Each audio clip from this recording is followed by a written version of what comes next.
Good evening.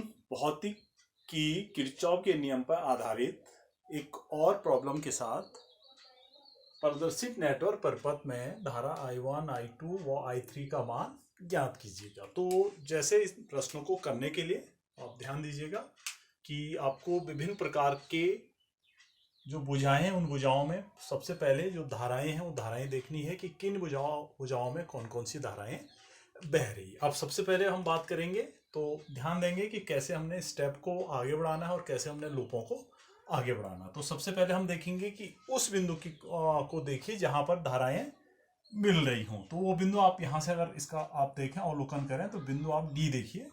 बिंदु D पे आप देख रहे होंगे कि यहाँ पे जो धाराएं हैं वो एक धारा आ रही है, दो धाराएं जा रही हैं। तो सबसे पहले हम उसी बिंदु की बात करेंगे और हल भी उसी अनुसार हम करेंगे। तो सबसे पहले हम बात करेंगे कि बिंदु ए पर, क्योंकि हमारा जो चैप्टर है वो किरचॉफ के नियम है तो किरचॉफ के नियमों का ही पालन करना है। किरचॉफ के प्रथम नियम से तो ध्यान से देंगे तो आने वाली धाराओं का योग बराबर जाने वाली धाराओं का योग। तो आने वाली धारा आप देख रहे होंगे एक धारा आ रही है I1 और दो धाराएं वहां से जा रही है I2 और I3। तो I1 इज इक्वल टू आपके पास आ जाएगा I2 प्लस I3 और इसको समीकरण नंबर हम 1 देंगे। अब इसके बाद जो दूसरा काम होता है वो हमारा है कि हम बंद पास को बनाएंगे।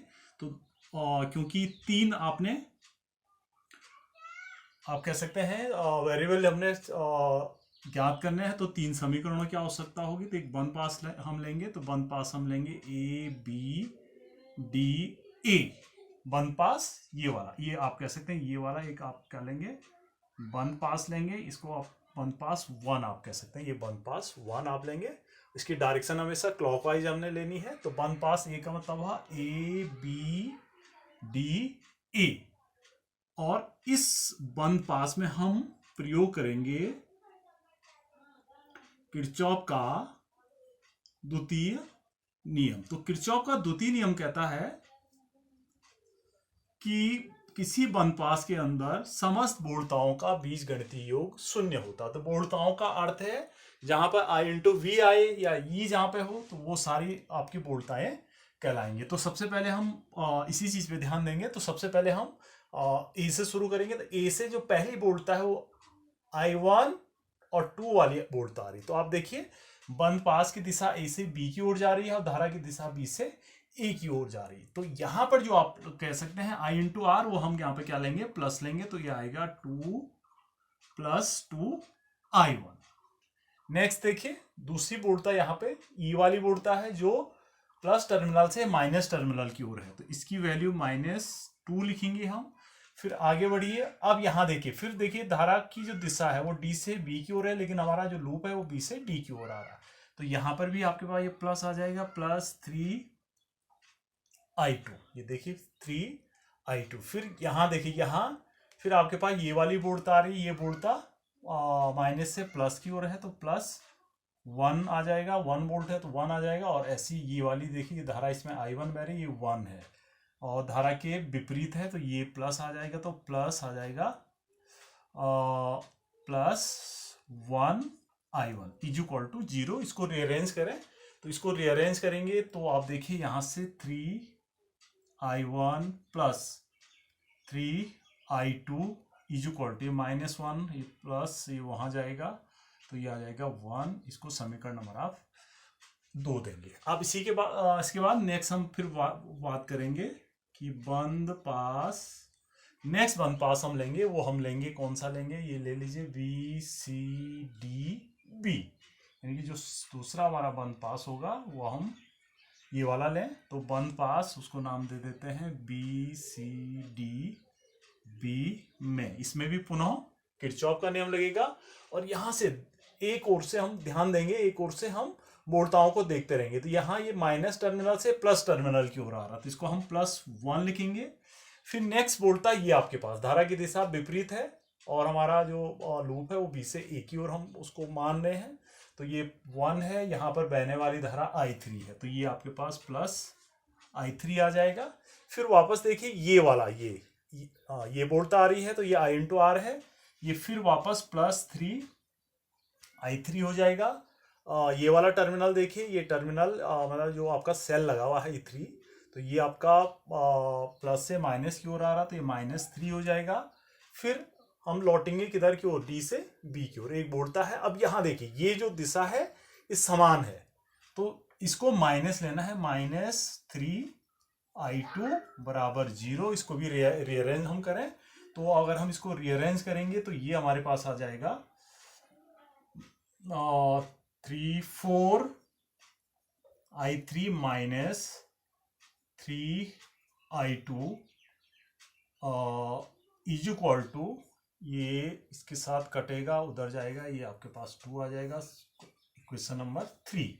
अब इक्वेशन 1 से I3 का मान लिखिए, तो इक्वेशन 1 से I3 इज इक्वल टू आ जाएगा I1 -I2। इसका जो मान है समीकरण नंबर 3 में रखने पर, तो समीकरण नंबर 3 पर रखिए। तो आप समीकरण नंबर 3 को ध्यान से देखिए। समीकरण नंबर 3 जहां पर I3 है वहां पर ये वाली वैल्यू रखनी, तो ये आपके पास मैं कोष्टक को खोलते हुए चल रहा हूं, तो ये आ जाएगा 4I1 -4, क्योंकि ये आपके पास ये इसके अंदर इसको रखना है, तो ये आ जाएगा 4I2, और यहाँ ऑलरेडी -3I2 यहाँ पे है, इज इक्वल टू 2 और इसको रीअरेंज हम करें, रीअरेंज करेंगे तो ये आ जाएगा 4I1 माइनस ये बन जाएगा 7I2 इज इक्वल टू 2, समीकरण नंबर 4। अब हमारा टारगेट रहेगा कि समीकरण 3 और समीकरण हम 4 को हल करें। तो समीकरण 3 और समीकरण 4 को अगर हम हल करना चाहें तो I2 की वैल्यू को अगर इक्वल करना चाहें तो इसको 7 से गुणा कर लीजिए, तो यहाँ इसको हमें 3 से गुणा करना पड़ेगा, यानी कि समीकरण नंबर आप लिख भी दीजिए कि समीकरण 2 गुणा 7 किया, और फिर जो आएगा उसको जोड़ देना है इसके साथ, समीकरण 4 को 3 से गुणा करने पर जो आएगा। तो देखिए समीकरण, पहले समीकरण इस पे बात करते हैं, तो ये आ जाएगा 7 या 21I1 ये वाला है, plus 21I2 is equal to 7। इसको इक्वेशन नंबर 5 दे दीजिए। इसके नेक्स्ट आप देखिए, फिर वापस ये वाली बात करेंगे, इसकी बात करेंगे, तो ये आ जाएगा 3 चौको 12I1, 7 या 21 माइनस 21I2, और ये आ जाएगा आपके पास 6 आ जाएगा। इसको इक्वेशन नंबर 6 दीजिए, और अब देखिए ये पोर्शन आपका कट जाएगा। अब यहाँ पर रह गए आपके पास 21 और 12, 21 12 33, 33I1 इज इक्वल टू, ये दोनों ही यहाँ पे प्लस के हैं, ये आपका 7 है और ये आपका 6 हुआ, तो 7 6 13 हुआ। तो या यहाँ से हम कह सकते हैं आपके पास I1 इज इक्वल टू, और I1 इज इक्वल टू आपके पास आ जाएगा 13/33। दोनों सहभाज्य संख्याएं, इसलिए इसको ऐसे ही रहने देंगे, हल भी नहीं होगा। इसको इक्वेशन नंबर हम 7 दे दें। अब हमारे आसान है। अब हमने आपने I2 और I3 की वैल्यू निकालनी, तो सबसे पहले समीकरण नंबर 1 में देखिए, यहाँ से हम I2 की वैल्यू निकाल सकते हैं। तो हम यहीं से कहेंगे कि I1 का मान समीकरण 2 है, ये आपके पास समीकरण 2 में रखने पर, तो जब हम समीकरण नंबर 2 में इसका मान रखेंगे तो ध्यान दीजिएगा, आपका जहां पर I1 आ रहा है तो ये आ जाएगा 3 × 13/33 plus 3I2 is equal to 1 आपके पास आ गया। ये देखिए 13 × 39 हुआ, तो ये आ जाएगा, या इसी के आगे यहाँ पर लिख लीजिए शॉर्ट करके 3I2 is equal to 1 minus, और ये आ जाएगा 39/33। ध्यान दीजिएगा इसी को। फिर हम I2 जब लिखेंगे तो यहाँ एलसीएम ले लीजिएगा, और ये जो 3 है उसके साथ भाग में चले जाएगा, तो ये आ जाएगा यहाँ पे ऐसे आ जाएगा। अच्छा फिलहाल इसको ऐसे रखिए, 33 कर लीजिए, 39 माइनस 33, तो 39 माइनस 33, 39 माइनस 33, सॉरी, तो ये आएगा आपका 33, यहाँ आएगा 39,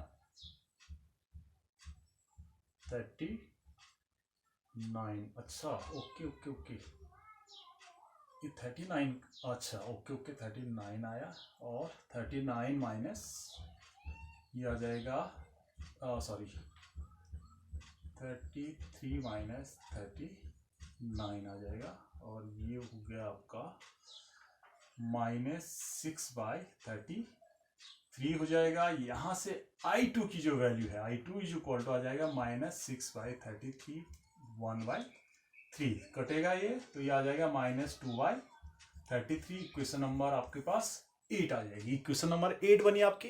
अब इक्वेशन 8 I2 की वैल्यू को अब समीकरण नंबर 3 में रख दीजिए, तो ये आ जाएगा I2 का मान, समीकरण, और कौन सी समीकरण रखें, ये समीकरण नंबर 3 में रखने पर, तो समीकरण नंबर 3 में रखिए, तो समीकरण नंबर 3 का मतलब कि 4I3 ऐसे रहेगा 3, और यहां पर इसकी जगह माइनस, तो माइनस के कारण ये प्लस आ जाएगा 2/33 हो जाएगा, इक्वल टू, और इक्वल टू आगे कितना आपके पास 2 है, तो यहां से इसको सॉल्व कर लीजिए, तो ये आ जाएगा 4I3 इक्वल टू आ जाएगा 2 माइनस ये हो जाएगा 6/33, और ये आपके पास आया, तो सॉल्व करें तो ये आएगा 33, 66 माइनस 6/33, तो ये आ गया आपके पास I3 इक्वल टू, ये 60 आया ना, 60/33 बाई 1/4,